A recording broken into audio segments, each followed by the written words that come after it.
In this video, I will show you how to permanently delete your Gmail or Google account.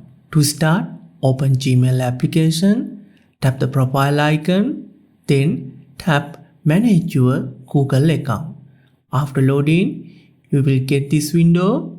Just tap the search icon in the top right corner. Now just type delete and you can search it.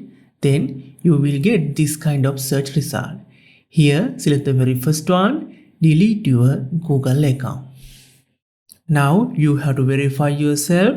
Here, either you can enter your password or passkey like this.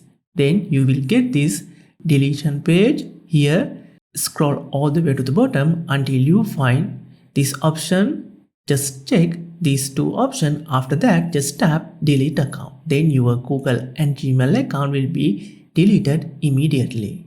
If you want to recover all deleted Gmail or Google account, click this end screen video and come on over. See you in the next one. Later.